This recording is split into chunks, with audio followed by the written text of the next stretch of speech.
नमस्कार। आज हम डिस्कस कर रहे हैं मैथ के इम्पोर्टेंट फार्मूला जिसमें अधिकतर स्टूडेंट्स गलती करते हैं। आपका हमारे यूट्यूब चैनल व्यास नारायण मिश्र में स्वागत है। आप इस वीडियो को अपने फ्रेंड सर्कल में, स्कूल लाइफ में अधिक से अधिक शेयर करें ताकि ये इम्पोर्टेंट फार्मूला सबके पास पहुंच जाए। जो इसका फर्स्ट फार्मूला है a+b का होल स्क्वायर, जिसमें अधिकतर बच्चे गलती करते हैं। इसका फार्मूला होता है a² + 2ab + b²। Second formula है a-b का होल स्क्वायर। इसमें से हो सकता है कुछ फार्मूले आपसे बनते भी हों, लेकिन कई ऐसे फार्मूले होंगे जो आपके लिए बहुत यूजफुल होंगे। तो a-b का होल स्क्वायर का हो जाएगा a² - 2ab + b²। नेक्स्ट है a² - b², इसको हम लिखते हैं a - b a + b। Next formula है a + b का होल क्यूब। ये बहुत इंपॉर्टेंट फार्मूला है। a³ + 3a² b + 3ab² + b³। इसको याद करने का तरीका हम आपको समझा दें। जैसे लिखा है a + b का होल क्यूब, तो आप देख सकते हैं कि पहले a है तो a का क्यूब लिखा हुआ है, फिर यही जो 3 है ये 3 का मल्टीप्लाई हो गया और a का क्यूब की जगह हो गया एक पावर a का कम हो गया, तो अब हो गया a का स्क्वायर और यहाँ b लिख दिया गया। अब अगली बार अगले टर्न में क्या किया गया, जो a का पावर 2 है उसको कर दिया गया a का पावर 1 और b का पावर जो 1 है उसको कर दिया गया b का पावर 2 और लास्ट में फिर से b का पावर क्यूब कर दिया गया। तो ये एक याद करने का एक ट्रिक हो सकता है। नेक्स्ट क्वेश्चन है a - b का होल क्यूब। तो बिल्कुल a + b के होल क्यूब की तरह यहाँ पर भी a³ होगा। फिर चूंकि माइनस का टर्न है तो माइनस आएगा और 3 यहाँ पर भी देख सकते हैं a का पावर क्यूब था, अब a का पावर स्क्वायर हो गया और b आ गया यहाँ से। चूंकि ये वाला स्टेप माइनस है तो अगला वाला स्टेप प्लस होगा। तो अब फिर से दे सकते हैं a का स्क्वायर है तो अब a का पावर 1 हो जाएगा और b का पावर 1 है तो यहाँ b का स्क्वायर हो जाएगा। चूंकि प्लस आया है तो अगला फिर से माइनस आएगा तो ये हो जाएगा -b³।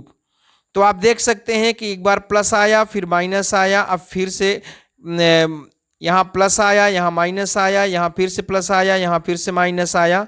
तो अल्टरनेट करके इस तरह ट्रिक से इसको हम माइंड में रिमेंबर रख सकते हैं। फिर इंपॉर्टेंट फार्मूला है a + b + c का होल स्क्वायर। तो इसको हम लिखते हैं a² + b² + c² + 2ab + 2ac + 2bc। ये इंपॉर्टेंट फार्मूला है।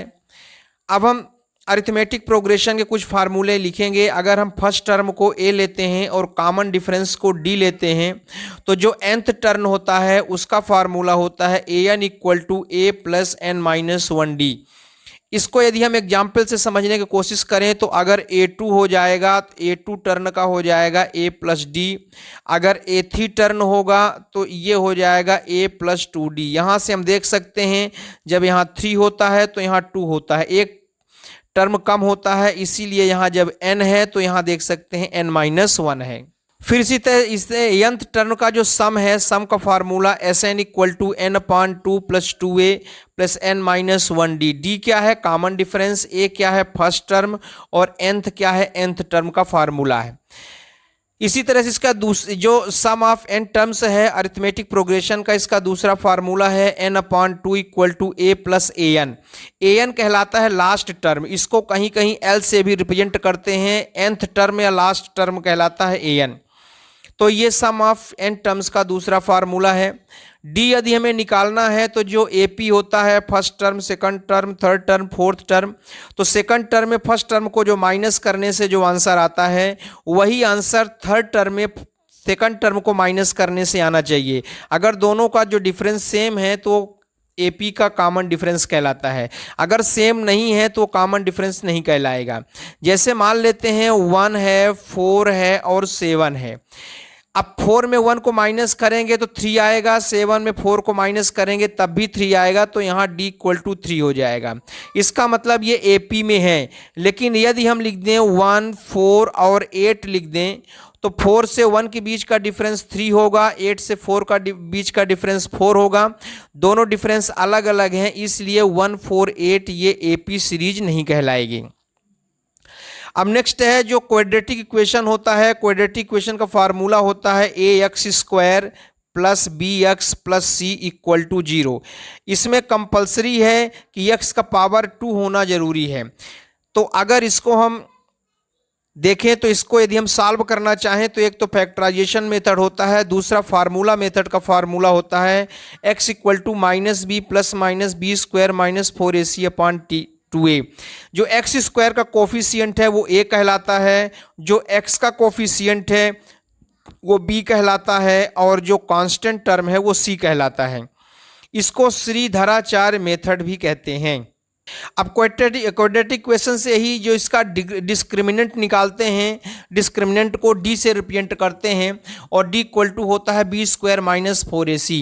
अगर बी स्क्वायर माइनस 4ac की वैल्यू 0 आ रहा है, मतलब b a और c की वैल्यू पुट करने से अगर आंसर 0 आ रहा है, तो इसका मतलब है कि जो इसके रूट्स होंगे वो इक्वल रूट्स होंगे और 2 रूट्स होंगे, 2 इक्वल रियल रूट्स होंगे। इसका मतलब ये होता है, इसका मतलब दोनों आंसर सेम होंगे। रूट्स का मतलब होता है सॉल्यूशन, सॉल्यूशन को ही हम रूट्स कहते हैं। अब यदि हम डिस्क्रिमिनेंट निकालते हैं बी स्क्वायर माइनस 4ac में वैल्यू पुट करने के बाद अगर ये वैल्यू पॉजिटिव आती है, मतलब 0 से ग्रेटर देन है, तो हमें यहाँ पर भी जो सॉल्यूशन मिलेंगे वो 2 डिस्टिंक्ट रियल रूट्स मिलेंगे। मतलब जो x के 2 आंसर होंगे वो अलग अलग आंसर होंगे। जैसे x इक्वल टू 2 हो गया और x इक्वल टू माइनस 3 हो गया या 4 हो गया, तो 2 अलग अलग आंसर मिलेंगे। लेकिन रियल जो इक्वल रूट्स है उसमें x इक्वल टू 2 आएगा तो दूसरा भी x इक्वल टू 2 आएगा। ये हो गया b square minus 4ac equal to 0 में। अब नेक्स्ट है बी स्क्वायर माइनस 4ac अगर 0 से छोटा है, इसका मतलब डिस्क्रिमिनेंट निगेटिव होगा, और निगेटिव में कोई रियल रूट्स का एग्जिस्ट नहीं होता।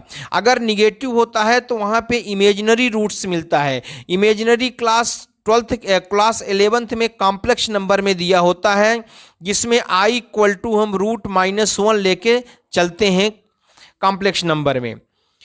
अब है अगर हमारा इक्वेशन है इस तरह से a1 x1 plus b1 y1 plus c1 equal to 0, a2 x2 plus b2 y2 plus c2 equal to 0, तो इसमें इन दोनों इक्वेशन का हम सलूशन कैसे निकालेंगे।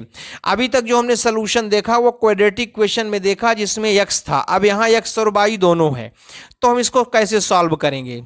तो इसके मेन 3 कंडीशन दिए हैं। अगर a1 upon a2 is not equal to b1 upon b2 तो ये यूनिक सोल्यूशन कहलाता है। यूनिक सोल्यूशन को यदि हम ग्राफिकल देखें तो उसे इंटरसेक्टिंग सोल्यूशन कहते हैं।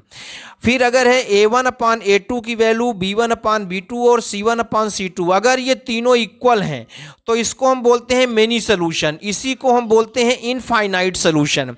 ग्राफिकल रिप्रेजेंटेशन में इसको हम ओवरलैपिंग कहते हैं।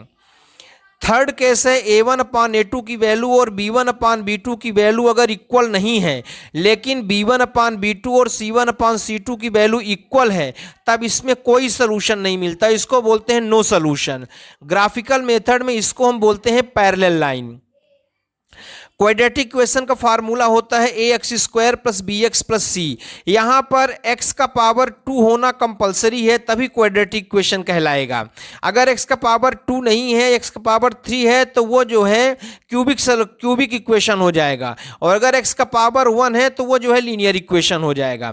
अब अगर मान लीजिए x का पावर 2 है लेकिन बाकी ये स्टेप नहीं है, तो क्या वो क्वाड्रेटिक कहलाएगा। मतलब bx प्लस c ना हो करके सिर्फ x का पावर 2 हो, जैसे for example x square equal to 0, तो क्या ये क्वाड्रेटिक इक्वेशन कहलाएगा। तो यस, ये क्वाड्रेटिक इक्वेशन कहलाएगा क्योंकि इसमें x का पावर कितना दिया हुआ है 2। अब कुछ ये ज्योमेट्री से क्वेश्चन है। एरिया ऑफ सर्कल, सर्कल आप जानते हैं इस तरह से होता है सर्कल, इसके बीच का एक सेंटर होता है, सेंटर को सर्कमफ्रेंस से जो ज्वाइन करते हैं उसको रेडियस बोलते हैं। तो एरिया ऑफ सर्कल का फार्मूला होता है पाई आर स्क्वायर, जिसमें से पाई की वैल्यू 22/7 होती है। इसको हम 3.14 भी लिख सकते हैं। अब सर्कमफ्रेंस ऑफ सर्कल, सर्कमफ्रेंस का मतलब होता है सर्कल का जो ये वाला एरिया होता है आउट एरिया, है ना, इसको बोलते हैं सर्कमफ्रेंस। ये जो आउट एरिया होता है उसको हम बोलते हैं सर्कमफ्रेंस। इसका फार्मूला होता है 2πr। फिर स्क्वायर का एरिया, स्क्वायर का जो एरिया होता है उसका फार्मूला होता है साइड का स्क्वायर। यदि हम स्क्वायर के साइड को ए से रिप्रेजेंट करें तो इसका एरिया हो जाएगा ए स्क्वायर। फिर है रेक्टेंगल का एरिया, रेक्टेंगल का एरिया का फार्मूला हो जाएगा आपका लेंथ इंटू ब्रेड्थ, रेक्टेंगल के एरिया का फार्मूला हो जाएगा लेंथ इंटू ब्रेड्थ। फिर इक्विलेटरल ट्रेंगल के एरिया का फार्मूला, ये बहुत इंपॉर्टेंट है, यहाँ अक्सर स्टूडेंट्स गलती करते हैं। इसका फार्मूला होता है √3/4 साइड स्क्वायर। साइड, अगर इक्विलेटरल ट्रेंगल का साइड ए दिया हुआ है तो ये हो जाएगा √3/4 ए स्क्वायर।